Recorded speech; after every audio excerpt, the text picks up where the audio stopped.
Welcome to the Writer's Journey podcast. I'm Michael Laron, a science fiction and fantasy author on a journey to go from nobody to bestseller, and I'm documenting every step of the way. Tune in every week as I pull back the curtain on my writing life and how I'm building a writing career while working a full-time job, raising a family, and attending law school classes in the evenings. You can find show notes for this week's episode, a free starter library of my fiction, and much more at michaellaron.com. Enjoy the show. Hello and welcome to episode 44. This week I wanted to talk a little bit about something that I haven't talked about a whole lot on my podcast or YouTube channel, and that is how I afford my writing. So this past week my wife and I were talking about it a little bit because she happened to watch my video on my 2019 goals.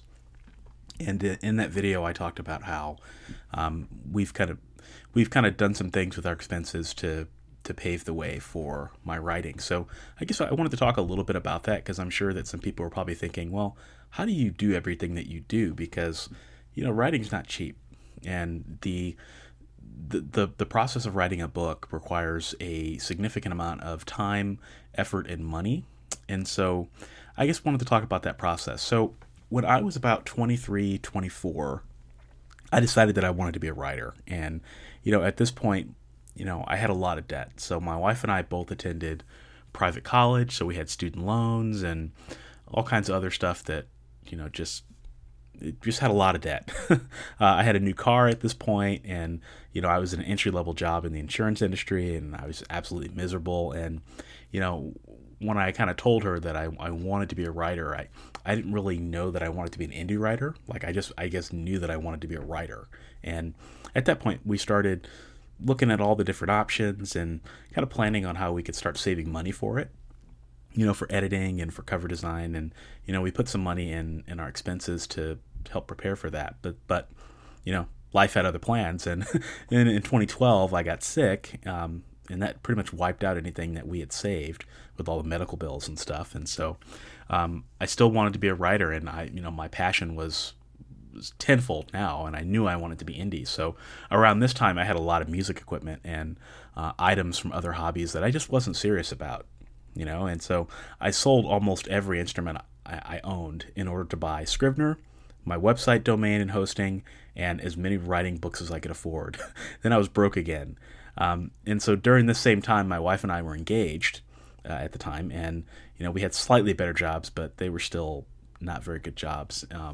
And weddings are expensive, so we had to cut some corners, but we still found ways to pay for, to put some money in savings to prepare for my writing. And so when 2014 hit, our wedding was over, the honeymoon was paid for, and I had published my first book, Magic Souls, and I paid for that out of the savings that we had, which wasn't very much. I definitely cut some corners with that book from a cost perspective, and I still had I paid for that with the reserves that I had when I sold my instruments. And my first book didn't do very well. I didn't really make a whole lot of money. Doesn't continue to really make a whole lot of money. So that's how that goes. And so right after that, my wife was pregnant with my daughter, and so we were looking to buy a house. And I wasn't hardly making any money from my work. I had an okay job at this point. So I had to sell more stuff that I owned in order to pay for my Moderation Online series, which I talk about all the time on this podcast, and that series flopped. And so, kids aren't cheap, houses aren't cheap, and so I was kind of at this really weird crossroads where, I was paying to publish these books, and they weren't succeeding, and I had other expenses and things that I had to deal with, and so. My wife and I sat down and really thought about how we could continue this, because I think a lot of writers probably have had that kitchen table conversation, right? Of, well, is this something that you really want to do? Is it possible? And my wife has been 100% supportive of the writing. And so we made some decisions moving forward. And that was one, that I would continue focusing on my career advancement at work. So I'm fortunate enough to work for a Fortune 100 company where there are a lot of different opportunities. And, I'm at a point right now where I've got a very good job. and I do pretty well at it. They keep me around and keep promoting me, so I do a pretty good job at that. And I talk about time management and how I manage to squeeze more than 24 hours out of the day, so that's really not an issue. But in many ways, that has helped pay for a lot of the expenses associated with my writing business. But also, my wife and I, I like to think that we made some pretty good decisions financially at this point. So by age 30, so I'm 31 now, but by age 30, our cars and student loans were paid off. So we took care of those right away. So that helps. That also helps because the money that we were paying for student loans, some of that goes into writing expenses. And so we're fortunate to have better jobs. My wife also has a better job. And so we can afford to take a little bit more risk with my writing. And so any earnings that I make, I always reinvest those back into the business. I just think that makes sense when you're early on. And we've cut some costs too. So we don't have cable or television. I don't watch television or movies. It's very rare that I will actually sit down in front of a television and turn it on. Like the only time I ever watch TV is my wife and I are, at dinner, and my wife loves to watch television when we're eating. And so I'll just happen to be watching what she's watching. And then when I'm done eating, I usually don't watch it anymore. So I just don't have any desire to do that. And so we have the cheapest cell phone plan available. Like I have almost no reception in my house. Like it's pathetic. Like I have better reception in a cornfield than I have in my own house. So that hopefully will tell you about the cell phone plan that I have available. And we bought cheap cell phones. I mean, they're not the greatest cell phones, but they get the job done, and they allow me to write on my phone, which is an important thing for me. But I definitely don't have a glitzy phone. And then we try to avoid eating out when possible, but I'm sure a lot of people listening can identify with this, that's not always easy, especially when the friends you have, that's the way that they socialize, is eating out. So those are just a couple of the things that I've done to, in many ways, kind of pay the way for my writing. And I will tell you that I'm not profitable yet. Like I hope that these next couple of years will do that for me. But if I look at my progress and look at where I am now compared to where I was in 2014, the books I'm writing are much more targeted. I have a much better idea of who my target audience is. I'm committing to one genre, which I think is going to make a huge difference.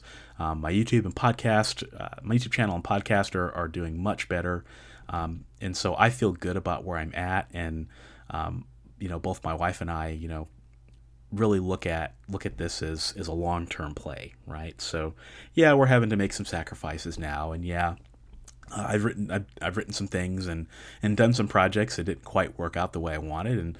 But the benefit is that I've also done some projects and done some things that turned out better than I ever imagined. And so I'll get there. So I'm 5 years in, 42 books in, 4 podcast attempts, 200 YouTube videos, and a lot of mistakes made. I like to think I'm not perfect, but this is a great work in progress for me, and so that's a little bit about how I can afford to take some of the chances that I take, and how I afford my writing. And I think a lot of people listening to this who are writers are probably thinking, well, how do I do this, and how do I continue to make expenses, or I have debt, or I have loans or other financial burdens that are stopping me from writing. And so for those people, I would say, this is not cheap, but are there things that you can stop doing? What can you stop, start, and continue? The Dave Ramsey method, is that something that you could consider? Are there other ways that you can buy down your debt and do things to help make the writing possible? And can you save a little bit a month to help pay for the editing and the cover design and all that good stuff? So I just wanted to talk a little bit about that, because I know some people had some questions on it, and I'll probably talk a little bit more about it in the future and maybe do an organized video on my YouTube channel. But this is just kind of my thoughts off the top of my head on kind of how I afford my writing and how I get everything that I get done. Thanks for joining me this week. If you like this episode, you'll enjoy my backlist episodes at michaellaron.com/podcast. For your free starter library of my favorite novels, join my fan club by visiting michaellaron.com/fan-club. If you're a writer and you want to connect with me further, check out my YouTube channel, Author Level Up, for helpful writing advice at authorlevelup.com. Thanks for listening, and I'll be back next week.